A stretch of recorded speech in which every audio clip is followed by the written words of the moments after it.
ये कहानी है एक ऐसी लेडी की जो 30 साल बाद अपने पुराने घर लौटती है ताकि अपने लाइफ में चल रहे झमेले से दूर आकर शांति से गुजर बसर कर सके।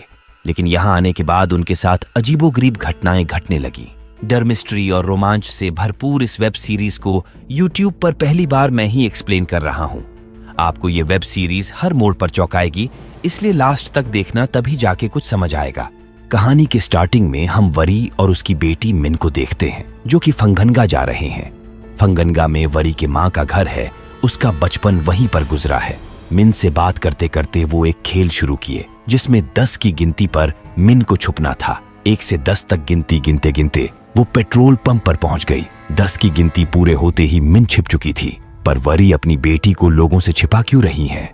खैर, जो भी हो, सफर काफी लंबा था, इसलिए उसने गाड़ी की टंकी फुल करवा ली। साथ ही साथ रास्ते में कुछ खाने के लिए भी चाहिए था। मिन को गाड़ी में ही छोड़कर खाने पीने का सामान खरीदने पहुंची, जहां पर हम नोटिस करते हैं कि वो कैमरे में आने से बच रही थी। उसके चेहरे का मेकअप भी बिगड़ा हुआ था। सामान वगैरह लेकर जब वो वापस लौटी तो माइन गाड़ी के पिछले सीट से गायब हो चुकी थी। भाई साहब, उसका पूरा दिमाग हैंग हो गया। वो घबरा उठी। तभी मिन ने उसे चौंका दिया। इसके बाद ये पुनः सफर स्टार्ट किए। इस दरमियान वरी के मोबाइल पर 2-3 दफा किसी का फोन कॉल भी आया, मगर उसने कॉल रिसीव नहीं किया। निरंतर 3-4 घंटे यूं ही गाड़ी चलाने के बाद उसे झपकियां आने लगी, जिसके चलते ये ट्रक से टकराने से बाल बाल बचे। वेरी ने रिस्क लेना सही नहीं समझा और गाड़ी साइड में लगाकर वहीं पर सो गई। सुबह एक पुलिस वाले ने उनको जगाया, बताया कि ये इलाका सही नहीं है। वो तो उनकी किस्मत अच्छी है जो वो लुटेरों की नजरों में नहीं आई, वरना अनर्थ हो जाता। पुलिस वाले की बात मान वो निकल तो चली, लेकिन उसका पूरा ध्यान उस पुलिस वाले के ऊपर ही था, जिससे ये साफ पता चल रहा था कि वरी ने जरूर कुछ कांड किया है। तभी वो रातों रात घर छोड़कर भाग रही है। थोड़ी देर में वो अपने माँ के घर पहुंच गई। घर के नेम प्लेट पर लिखा था जारूकनांट हाउस 1932, यानी ये आलिशान घर 1932 में बना था। दोनों माँ बेटी घर में दाखिल हुए। वरी का कमरा ऊपर हुआ करता था। इसी कमरे में उसका बचपन गुजरा था। कमरे के दीवार पर उसकी लंबाई नापने के लिए उसकी माँ ने मार्क भी लगाया था। मिन की लंबाई भी उसी मार्क जितनी थी। यहीं पर हम उसके बैग में एक रिवॉल्वर देखते हैं। इतने में दरवाजे पर कोई दस्तक दिया। वरी मिन को समझाती गई कि यही रहना और खिड़की के पर्दे वगैरह मत खोलना। दरवाजे पर एक बूढ़ा आदमी था जो इस घर का केयरटेकर था। वरी ने उन्हें देखते ही पहचान लिया कि वो उसके नती चाचा है। वो एक आंख से लुल है। लुल कैसे हुए उसकी भी एक कहानी है। वैसे 30 साल पहले वो इनके घर का नौकर हुआ करते थे। नती चाचा अपने साथ वो सारे सामान ले आए थे जो वरी ने उनसे मंगवाया था। नए मोबाइल में दुकानदार से सिम भी डलवा लाए थे। बाकी अगर किसी चीज की जरूरत पड़ी तो उनका घर पास में ही है। तभी उनकी नजर खिड़की पर पड़ी जिसके पर्दे खुले थे। चाचा को विदा कर वो मिन के पास पहुंची कि लाख मना करने पर तुमने खिड़की के पर्दे क्यों खोले? लेकिन मिन तो तब से यही बैठी है। उसने पर्दे नहीं खोले। वरी को लगा कि वो झूठ बोल रही है, पर ऐसा नहीं था। उसने सच में पर्दे नहीं खोले थे। अपने सामान के साथ वो नोटों की गड्डियां भी लाई थीं, जिसे बेड के नीचे रखने के बाद वो शीशे में खुद को निहारने पहुंची। तभी किसी ने उसके कंधे पर हाथ रखा, फिर गायब हो गया। यही नहीं, रात के समय ये टीवी चालू किए तो टीवी के शीशे में भी मीन को एक साया दिखा जो अचानक गायब हो गया। मौसम भी खराब हो चुका था। बिजली कड़कने के साथ साथ घनघोर बारिश भी शुरू हो चुकी थी। वरी तुरंत सभी खिड़की वगैरह बंद करने गई। इसी बीच मिन ने उस कमरे को देखा जिसमें ताला लगा था। इस कमरे के अंदर क्या है? उसने अपनी माँ से पूछा। वैसे ये बात तो वरी को भी नहीं पता, क्योंकि मिन की नानी ने उसे कभी अंदर जाने ही नहीं दिया। खाना वगैरह बनाने के बाद खाना खाने बैठे तो लाइट जाने आने लगी। तभी मिन ने अपने माँ के पीछे किसी को देखा। वरी पीछे मुड़ी तो वहां पर कोई नहीं था। इतने में वो आत्मा फिर से नजर आई। उसे देख मिन चीख पड़ी। वरी समझ नहीं पा रही थी कि मिन ऐसा अजीब बर्ताव क्यों कर रही हैं। शायद अंधेरे की वजह से वो डर रही हैं, इसलिए उसे साथ लेकर वो जनरेटर चालू करने जनरेटर रूम गई। ये जनरेटर तो काफी विशाल था। भला एक मकान के पावर सप्लाई के लिए इतने बड़े जनरेटर की क्या जरूरत? खैर, जो भी हो, 30 साल बाद भी ये जनरेटर एक बार में चालू हो गया। यानी घर में जो बिजली की समस्या थी वो अब दूर हो गई। मगर ये तो अभी इनके समस्याओं की शुरुआत भर थी। अगले दिन वरी को एक और वहम हुआ। वो मिन के साथ लुका छिपी खेल रही थी। 20 तक गिनने के बाद वो जाकर बेड के नीचे छिप गई। उसे ढूंढने मिन अंदर आई और तुरंत बाहर चली गई। कुछ सेकंड बाद वरी उसके पीछे गई तो देखा कि मिन ने मास्क लगाया हुआ था। वो उसे ढूंढना छोड़ जाकर ड्राइंग बनाने लगी। तभी मिन ने उसे ढूंढ लिया, मगर अभी वरी ने जिस मास्क वाली मिन को देखा, क्या वो उसका वहम था? खैर, जो भी हो, ये रूम मिन के नानी का स्टडी रूम हुआ करता था। बचपन में वरी अक्सर यही बैठकर ड्राइंग बनाया करती थी। वैसे बताते चले कि मिन की जो नानी थी वो उसके पैदाइश से पहले ही मर चुकी थी। रात को जैसे ही लाइट कटी वो आत्मा फिर से मिन को दिखी। डर का आलम कुछ इस कदर बढ़ा कि वो एक पल भी इस घर में नहीं रहना चाहती थी। उसकी माँ ने समझाया कि बेटा, अब यही हमारा घर है, हम वापस उसके डैड के घर नहीं जा सकते। सुबह जैसे ही आंख खुला वो मास्क वाली लड़की फिर से दिखी। वरी ने उससे उसके बारे में पूछा, क्योंकि उसे लग रहा था कि उस लड़की का घर पास में ही होगा। किसी तरह वो घर में घुस आई होगी। इधर मिन भागते हुए घर से बाहर निकल गई, इसलिए उसे फौरन मिन के पीछे जाना पड़ा। वही इनके घर के पास ही जंगल था जिसमें मिन को एक आदमी दिखा, लेकिन वरी को वहां कोई नजर नहीं आ रहा था। उसने मिन को समझाया कि वो बगीचे की तरफ गई तो कोई उसे उठा ले जाएगा। असल में उसे अपने पति पर शक था, हालांकि उसके पति उसके इस घर के बारे में नहीं जानते थे। वरी को कुछ समझ नहीं आ रहा था कि वो मिन को लेकर कहाँ जाए, क्योंकि उसका पति उसे मारता पिटता था। वही वरी के पास इस घर के अलावा दूसरा कोई ठिकाना भी तो नहीं था। उसकी बेटी मिन भले ही इस घर में रहने से डर रही थी, पर यहाँ रहना उनकी मजबूरी थी। असल में जब बात हद से बढ़ गई तो वरी ने अपने पति वीर पर गोली चला दिया था। यही सब सोचते विचारते उसकी आंख लग गई। 3:15 बजे के करीब जाकर नींद खुली तो उसके सामने वो मास्क वाली लड़की खड़ी थी। वरी को लगा कि वो मिन है, तभी ऊपर से मिन के चिखने चिल्लाने की आवाज आई। वो फौरन भागकर मिन के बेडरूम में गई तो उसके होश उड़ गए। मिन का बेड हवा में लहरा रहा था। अचानक दरवाजा बंद हो गया। वरी लाख प्रयत्न की लेकिन दरवाजा खोल नहीं सकी। इधर मिन उस आत्मा से डरकर अलमारी में छिप गई। वरी जैसे ही अंदर दाखिल हुई बेड धड़ाम से नीचे गिर पड़ा। देखते ही देखते उसने पूरा घर छान मारा, फिर टॉर्च लेकर जंगल में भी गई, लेकिन मिन का कहीं पता नहीं चल सका। आखिर में उसे ये बात पुलिस को बतानी पड़ी। ये है इंस्पेक्टर बलूच, जो उसकी बेटी के गुमशुदा होने की जांच पड़ताल करने आई है। यहाँ पर वो 2-3 चीजें नोटिस करती है, जिसमें वरी के चेहरे पर चोट, घर के एंट्रेंस पर पुरानी चप्पल तथा फर्श टूटने का निशान। देखने से प्रतीत हो रहा था मानो कि ये फर्श झूमर के गिरने से टूटा होगा। सारी बातें साइड कर वो मेन मुद्दे पर आई। वरी ने रात के 3:15 बजे जो कुछ भी हुआ उसे बताई, पर इंस्पेक्टर को विश्वास नहीं हुआ। आखिर मिन का बेड अपने आप हवा में लहरा कैसे सकता है? कहीं वरी झूठ तो नहीं बोल रही? उसने मिन के पिता के बारे में भी पूछा। वरी ने बताया कि वो काफी सालों पहले एक दूसरे से अलग हो गए थे। मिन की सारी डिटेल्स लेने के बाद इंस्पेक्टर ने उसका एक तस्वीर मांगा ताकि वो कार्रवाई को आगे बढ़ा सके, लेकिन वरी के पास मिन की एक भी तस्वीर नहीं थी।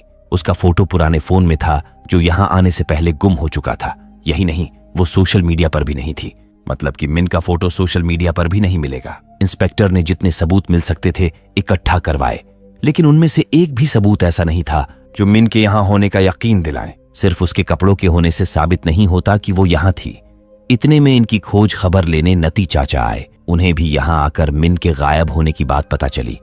क्या आपने इनकी लड़की को देखा है? चाचा ने जवाब दिया कि वरी मैडम तो यहाँ अकेली आई थी। वरी और परेशान हो उठी। उसने चाचा को याद दिलाते हुए कहा कि उस दिन मिन खिड़की पर खड़ी थी, आपने उसकी तरफ देखा भी था। मिन के गायब होने की बात तो छोड़ो, पुलिस को अब यहाँ उसके होने पर भी संदेह होने लगा था। वैसे मैडम, आप कहाँ से आई हो? वरी ने बताया कि वो इसी संडे को बैंकॉक से आई है। रास्ते में वो कहाँ रुकी सारी जानकारी भी बताई। पुलिस ने उन सारे जगहों पर पता किया, कैमरा फुटेज भी चेक करवाए, लेकिन वरी हर फुटेज में अकेले ही नजर आ रही थी। ऐसा इसीलिए हुआ क्योंकि वो मिन को सबसे छिपाती हुई आई थी। आखिरकार पूरे मामले को समझने के बाद इंस्पेक्टर ने मिन के गायब होने का रिपोर्ट फाइल नहीं किया। अगर वरी की सच में कोई बेटी है तो पहले उसे साबित करना होगा, तभी जाकर वो रिपोर्ट फाइल करेंगे। जब कोई रास्ता नहीं बचा तो स्टेशन जाकर वरी ने सब कुछ उगल दिया। असल में उसका पति उस पर जुल्म करता था, उसे कैद करके रखता था। उसे शक है कि उसका पति ही मिन को गायब करवाया होगा। हालांकि वो उस पर गोली चलाकर आई है, पैसे वगैरह की बात सब छिपा ली। अगले ही पल उसने अपने पति को फोन किया कि तुमने ही मिन को किडनैप करवाया है, मगर वो तो उल्टा वरी पर ही भड़क उठा। उसे तो पता भी नहीं कि वो कहाँ भाग कर गई है। इंस्पेक्टर ने फोन लिया और मिन के डैड को सारा मामला समझाए। कार्यवाही आगे बढ़ाने के लिए उन्होंने मिन के डैड से उसकी फोटो भी मांगी। नती चाचा भी गांव वालों को साथ लेकर आए, जिसके बाद मिन की खोजबीन शुरू की गई। जंगल का कोना कोना छान मारे, तालाब वगैरह भी चेक किए, लेकिन उसका कहीं पता नहीं चला। हार थक कर ये काम गांव वालों और अपने कुछ सिपाहियों पर छोड़कर इंस्पेक्टर और वरी वापस लौट चले। तभी बारिश शुरू हो गया। इस बारिश में भीगना इंस्पेक्टर के लिए सही नहीं था क्योंकि वो प्रेग्नेंट थी उनका पति भी वरी के पति जैसा ही जालिम था, इसलिए वो वरी के केस से काफी रिलेट कर पा रही थी। बारिश के चलते वो वरी के घर चली आई। यहीं पर उन्होंने उस रूम को देखा जिसमें ताला लगा हुआ था। वैसे वरी ने घर का हर कमरा सैकड़ों बार चेक किया था, पर इस कमरे को एक बार भी चेक नहीं की, क्योंकि ये तो पहले से ही लॉक था। ऊपर से इस कमरे की उसके पास चाबी भी नहीं थी। ये उसे तोड़कर खोले तो अंदर का नजारा देख दंग रह गए। अंदर बहुत बड़ा एक सीक्रेट कमरा था। ये दोनों दबे पांव अंदर गए, पर इस बात से अनजान कि वो आत्मा उनके ठीक पीछे ही है। लाइट चालू किए तो वहां अजीब तरह के मशीन वगैरह लगे थे। सामने एक शीशे का सेल भी था। ये सब देख स्पेक्टर हैरान थी। कहीं ना कहीं वो समझ चुकी थी कि ये कोई सीक्रेट लैब है। वरी को ये सब नहीं पता था। वो तो यहाँ 30 साल बाद आई है और इस सीक्रेट कमरे में पहली बार कदम रखी है। अगले पल फॉरेंसिक वाले जांच पड़ताल शुरू किए तो उन्हें उस शीशे के सेल के ऊपर एक गोल आकार के जलने का निशान दिखा। अगर शॉर्ट सर्किट भी हुआ है तो इस तरह के निशान नहीं बनने चाहिए। आखिर इस घर का माजरा क्या है? इसके ठीक ऊपर और उसके भी ऊपर, यानी जिस कमरे में वरी रहती थी वहां भी ये निशान बना था। सब कुछ देख लिए, जितना कोशिश करना था कर लिए। अंत में स्वीकारना पड़ा कि वरी की बेटी उन्हें कहीं नहीं मिली। गांव वाले भी थक कर वापस लौट गए। ठीक उसी रात उसके घर में किसी के घुसने की आवाज आनी शुरू हुई। शायद वो मिन हो सकती है। इसी आस में वो गन लेकर उस तरफ चेक करने गई। साथ ही साथ ये बात वो फोन करके स्पेक्टर को भी बताई, जिसके बाद स्पेक्टर तुरंत उसके घर की ओर निकल पड़ी। इधर पता चला कि घर के अंदर वो मास्क वाली लड़की घुसी थी। उसके 1 से लेकर 20 तक गिनती गिनने से लगा कि वो मिन है। वरी के पास आते ही वो मिन के कमरे में भागकर छिप गई। वरी उसके पीछे गई तो देखा कि कमरे के सारे सामान हवा में तैर रहे थे, मगर वो मास्क वाली लड़की कहीं नहीं दिख रही थी। वरी ने जैसे ही अलमारी खोला, वो लड़की उसे अपने साथ अंदर खींच ले गई। उसका फोन वहीं पर रह गया। वरी अपनी होशो-हवास खो चुकी थी। जब आंख खुली तो वो एक शीशे के सेल में थी। ठीक अपने सामने अपनी मां को देख वो चकित रह गई। यहां से कहानी 30 साल पीछे जाती है, सन 1991। ये वो समय था जब वरी महज 5 साल की थी। वो अपने माता पिता के साथ बीच पर जाने के लिए तैयार हो रही थी। तभी इनका पूरा प्लान चौपट हो गया। पावर प्लांट में कुछ तकनीकी खराबी के चलते वरी की मां कंगना को कंपनी जाना पड़ा। ये है उनका ड्राइवर नती, वही बूढ़ा जिसे हमने पर्जेंट वाली कहानी में देखा था। किसी तरह फॉल्ट को ढूंढकर ये 36वां प्रयोग शुरू किए। मतलब ये पिछले 35 बार से नाकाम होते आ रहे हैं। इस बार हर बार की तरह से हटकर हुआ। मशीन के ऊपर एक गोल आकार का वर्म होल बना, जिसमें से एक सैंडल आ गिरा। भाई साहब, कंगना टाइम मशीन बनाने पर काम कर रही है, इसलिए वो वरी को टाइम नहीं दे पाती थी। अक्सर उसके पिता ही उसे संभालते थे। इस बात को लेकर उनके बीच झगड़े भी शुरू हो गए। खीस में आकर कंगना बोल बैठी कि वो काम धाम छोड़कर दिन भर उसे पालते नहीं रहेगी। उसके लिए घर में मेड तो है ही। हालांकि वो ये बात कहना नहीं चाहती थी, पर यह एक्सपेरिमेंट का नशा ही कुछ ऐसा होता है जिसमें लोग घर परिवार, दोस्त, रिश्तेदार सबको भूलकर अपनी एक अलग दुनिया क्रिएट कर लेते हैं। खैर, इतना सब कुछ होने के बावजूद अगले दिन वो परिवार के साथ छुट्टी मनाने निकल पड़ी। वरी काफी खुश थी। वो मॉम के साथ खेलना चाहती थी, मगर उसकी मां का मूड तो अपने काम की तरफ ही था। इसको लेकर उनके बीच बहस हो गई। कंगना ने तुरंत गाड़ी रुकवाया और गाड़ी से निकल गई। वरी बिलखने लगी कि मां मत जाओ। इतने में एक ट्रक उनकी गाड़ी को ठोक कर चला गया। इस एक्सीडेंट में वरी और उसके डैड मारे गए। आपके मन में सवाल उठ रहा होगा कि वरी अगर 5 साल की उम्र में ही मर गई तो फिर वो कौन थी? खैर, जो भी हो, 14 मार्च 1991 को वो मरे और अगले दिन उनका अंतिम संस्कार कर दिया गया। वरी की मां अब हर वक्त 14 मार्च 1991 की रट लगाए रहती। अगर वो समय में पीछे जाकर 14 मार्च 1991 के दिन वाली घटना को बदल पाती तो कितना अच्छा होता। गम हल्का करने के लिए उन्हें साइकेट्रिस्ट से भी मिलना पड़ा, लेकिन कोई फायदा नहीं हुआ। वो अपने आप को अपने पति और बेटी का कातिल मान चुकी थी।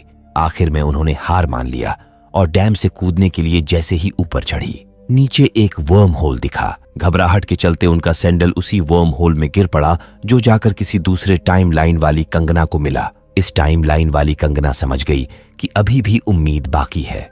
वो पूरा सेटअप अपने घर के तहखाने में लगवाई। दिन रात रिसर्च के बाद वो 14 मार्च 1991 के डेट को लेकर टाइम मशीन के अंदर दाखिल हुई। मशीन स्टार्ट तो हुआ, मगर थोड़ी देर में ही बंद पड़ गया। यानी कंगना अपने आखिरी प्रयास में भी फेल हो गई। वो अपने नाकामी का शोक मना ही रही थी, तभी टाइम मशीन एक बार फिर से रिस्टार्ट हुआ। अगले ही पल सेल के अंदर एक वर्म होल बना, जिसके अंदर से एक छोटी बच्ची निकली। ये बच्ची कोई और नहीं बल्कि वेरी की बेटी मिन थी, जो अलमारी के अंदर से गायब हुई थी। मतलब ये समय हमें तब का दिखाया जा रहा है जब 2021 वाली मिन अपने टाइम लाइन से गायब हुई थी। इसीलिए उसके अलमारी के नीचे वर्म होल का निशान बना था। देखा जाए तो कंगना वरी के बेटी मिन को सन 2021 से 1991 में खींच लाई है। होश में आने के बाद मिन अपने माँ के लिए रोने लगी। घर का कोना कोना छान मारी, लेकिन उसकी माँ उसे नहीं मिली। उनके नौकर नती ने भी मिन को देखकर सवाल किया। कंगना बताई कि ये बच्ची उनकी दूर के रिश्तेदार की बेटी है, जो वो अपनी बेटी वरी के लिए नहीं कर सकी थी। जिस बात का उनको रिग्रेट था वो मिन के साथ पूरा करने लगी। उसके लिए खिलौने वगैरह तथा मास्क भी खरीद लाई। आखिर में उसने मिन का नाम बदलकर अपनी मर चुकी बेटी के नाम पर रख दिया, यानी अब उसका नाम वरी है। वरी के साथ दिन भर लुका छिपी खेलना, उसे कहानियां सुनाना, हर वो चीज की जो उसकी असली बेटी वरी मरने से पहले उसे करने को कहती थी। ये सब करके भी कंगना का मन हल्का नहीं हुआ। एक रात वो फिर से प्रयास करने गई कि शायद इस बार वो टाइम में पीछे जा सके, अपने पति और बेटी को वापस पा सके। इधर मिन मास्क लगाकर खेल रही थी। जैसे ही कंगना ने टाइम मशीन चालू किया, मिन उधर वरी को दिखने लगी। वो उसके पीछे भागी। जैसे ही अलमारी खोली, टाइम मशीन के जरिए वो 1991 में चली आई। सामने अपनी माँ को देख उसे लगा कि वो मरकर हेल में अपने माँ के पास आ चुकी है। उसको लेकर कंगना अलग ही परेशान थी, क्योंकि वो लड़की उसे बार बार लगातार माँ कहकर पुकार रही थी। कंगना का खोपड़ा खराब हो चुका था। वो समझ नहीं पा रही थी कि ये लड़की उसे माँ कहकर क्यों पुकार रही है। उससे उसकी रिवॉल्वर ली और उसे वहीं कैद कर तहखाने से भाग निकली। वरी चिल्लाते रह गई, गिड़गड़ाते रह गई, लेकिन कुछ न हो सका। दूसरी तरफ 2021 में और बवाल मच चुका था, क्योंकि बेटी के साथ साथ अब उसकी माँ भी गायब हो चुकी थी। उसके बेड के नीचे वो 10 लाख भी मिले। अगर वरी को भागना ही था तो पैसे छोड़कर क्यों भागेगी? ऊपर से उसकी कार भी यहीं पर है। इस गुत्थी को सुलझाना पुलिस के लिए टेढ़ी खीर बन चुका था। घर की फिर से तलाशी ली गई तो उन्हें 2 फोटोज मिले। नती इनको पहचानता था। ये इस घर की मालकिन कंगना रनावत जी की बेटी और पति की फोटो है। वैसे आपकी कंगना मैडम क्या काम करती थी? वो एक प्रोफेसर थी और यहाँ के हाइड्रो इलेक्ट्रिक डैम में इंजीनियर थी। घर में लैब क्यों है और वो किस चीज पर एक्सपेरिमेंट करती थी? नती को ये बात नहीं पता कि घर में कोई लैब भी है। वैसे कंगना मैडम 30 साल पहले यहाँ से चली गई, तभी से ये घर बंद पड़ा है। दूसरी तरफ कंगना उस अनजान लड़की के लिए खाना लेकर गई। साथ में पूछ भी लिया कि तुम कौन हो और कहाँ से आई हो। वरी झट से खाना गटकने के बाद बताई कि वो इसी घर में रहती है। असल में वो अपने 5 साल की बेटी मिन को ढूंढ रही थी। तभी अचानक वो यहाँ आ पहुंची।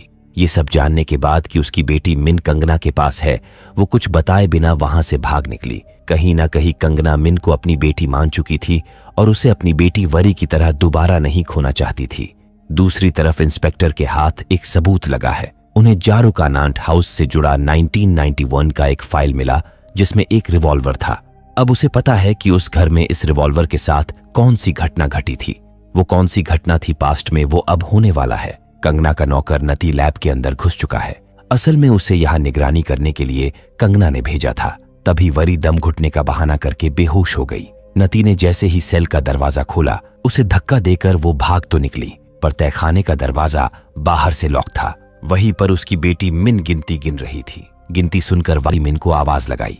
जैसे ही उसने उस छोटे से होल से मिन को देखा, पीछे से नती उसे दबोच लिया। मिन को समझा बुझाकर भेजने के बाद वो फिर से वरी को वही कैद कर दिए। इधर उस रिवॉल्वर के सीरियल नंबर से पता चला कि ये सन 2000 में बनी थी, जिसे 2020 में वरी के पति ने लाइसेंस लेकर खरीदा था। तो फिर ये 1991 की सबूत में कैसे आया? असल में ये समझ नहीं पा रहे थे कि इस रिवॉल्वर को 2021 वाली वरी अपने साथ 1991 में टाइम ट्रैवल करके लाई थी। उन्हीं सबूतों में उन्हें एक मोबाइल नंबर मिला। 1991 में तो मोबाइल होते ही नहीं थे। तभी इंस्पेक्टर ने गौर किया तो पता चला कि ये तो मिस वरी का नंबर है। ये नंबर 1991 में मिली लाश के पास से मिला था। इंस्पेक्टर समझ गई कि वरी उसी घर में है, लेकिन वो समय में पीछे जा चुकी है और अब उसके साथ वही सब हो रहा है जो इस 1991 वाले रिपोर्ट में दर्ज है। वो कार लेकर तुरंत जारुकानांट हाउस की ओर निकल पड़ी। उधर नती पहरा देते हुए रेडियो पर न्यूज सुन रहा था। तभी न्यूज रिपोर्टर आज की डेट, मंथ और ईयर बताकर न्यूज शुरू की, जिसे सुन वरी चौंक पड़ी कि आज 24 नवंबर 1991 है। नती को लगा कि वो पगला गई है। कौन सा साल चल रहा है उसे ये भी नहीं पता। इस बात से वरी को अंदाजा लग चुका था कि किसी तरह वो सन 1991 में आ पहुंची है। वरी उस अनजान आदमी को बताई कि उसका नाम वरी है, वो भविष्य से आई है। उसकी मैडम कंगना उसकी माँ है, लेकिन वो पहचान नहीं रही और उन्होंने उसकी बेटी मिन को कैद करके रखा है। जिस पर उस अनजान शख्स ने अपनी वरी का फोटो दिखाते हुए बताया कि उनकी वरी पिछले साल एक एक्सीडेंट में मर चुकी है, तो तुम अपना मुंह बंद ही रखो। दूसरी तरफ मिन को वो आत्मा फिर से दिखनी शुरू हो चुकी थी। उसे ये आत्मा क्यों दिख रही है? खैर जो भी हो, उधर वरी के हस्बैंड भी यहाँ आ चुके थे। उन्हें भी 30 साल पहले वरी के घर में हुए घटना के बारे में पता चला। 30 साल पहले वरी के घर में किसकी बॉडी मिली थी, ये पुलिस के लिए आज भी एक रहस्य है। वरी के हस्बैंड भी कोई छोटे मोटे पद पर नहीं बल्कि कर्नल थे। उन्होंने वरी के घर जाने की इच्छा जाहिर की क्योंकि उन्हें वरी के घर का एड्रेस नहीं पता था। दूसरी ओर घंटों वरी की बकबक सुन सुनकर नती का खोपड़ा खराब हो चुका था। आखिरकार उसे वही छोड़कर वो बाहर के दरवाजे पर पहरा देने चला आया। इतने में वरी किसी तरह सेल का कांच तोड़कर बाहर निकल गई। टूटने फूटने की आवाज जैसे ही नती के कानों में पड़ी, वो वरी की गन लेकर फौरन अंदर पहुंचा। वरी उसी के ताक में बैठी थी। उसने उस पहरेदार पर कांच लेकर हमला कर दिया। उसकी एक आंख फोड़ डाली, जिसके बाद उसके दिमाग पर चढ़ा कि ये तो उसके नती चाचा है। उन्हें वहीं छोड़ वो गन लेकर ऊपर पहुंची। फिर मिन के कमरे में गई तो वो वहीं पर सो रही थी। इतने में कंगना ने वरी को पीछे से दबोच लिया। तू मेरी बेटी को मारना चाहती है? असल में मैं आपकी बेटी हूँ और मिन मेरी बेटी है। पता नहीं कैसे, पर मैं 2024 से यहाँ किसी तरह आ पहुंची हूँ। कंगना ने उसकी एक नहीं सुनी क्योंकि वो एक बेटी पहले ही खो चुकी थी और अब दूसरा नहीं खोना चाहती। उन्होंने वरी को रेलिंग से धक्का दे दिया, जो जाकर झूमर से टकराई और नीचे ग्राउंड फ्लोर पर जा गिरी। अगले ही पल झूमर उसके चेहरे पर जा गिरा, जिससे रही सही कसर भी पूरी हो गई। इधर इंस्पेक्टर भी समझ चुकी थी कि 1991 में जिस लड़की का डेड बॉडी मिला वो किसी और का नहीं बल्कि वरी का था, जो किसी तरह 2021 से 1991 में जा पहुंची थी। इतने में वरी के पति भी पुलिस वालों को लेकर पहुंचे। उन्हें देखते ही इंस्पेक्टर उन पर टूट पड़ी क्योंकि उसी के वजह से वरी का ये हाल हुआ। अंत में वो उन्हें वरी के डेड बॉडी का फोटो और फाइल देकर चली गई।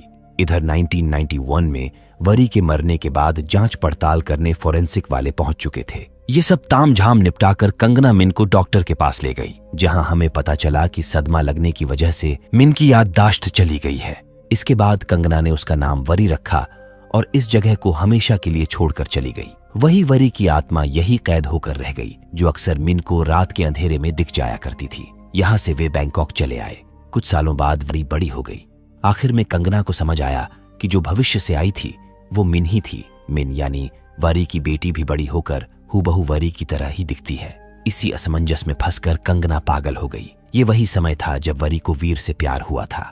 दोनों ने शादी भी कर ली, जिसके कुछ महीने बाद वरी की मां कंगना चल बसी। इसके बाद वीर और वरी की एक बेटी हुई, जिसका नाम उन्होंने मिन रखा। ये वही समय था जब इनके बीच झगड़े शुरू हो गए, बात डिवोर्स तक आ गई। मगर वीर उसे किसी भी हाल में छोड़ना नहीं चाहता था। उसके गिरफ्त से वो सालों तक नहीं निकल पाई क्योंकि वीर कर्नल था। उसकी पहुंच ऊपर तक थी। आखिरकार वरी को एक दिन भागने का मौका मिल ही गया। उसके हाथों वीर की पिस्तौल लग चुकी थी, जिसके दम पर वो पैसे और विन को लेकर अपने पुराने घर भाग आई। मतलब कि ये घटना लूप में चल रहा है, फिर से वही सब शुरू होगा। तो दोस्तों, ये थी कहानी don't come home web series की। आशा करते हैं कि ये कहानी आपको पसंद आई होगी।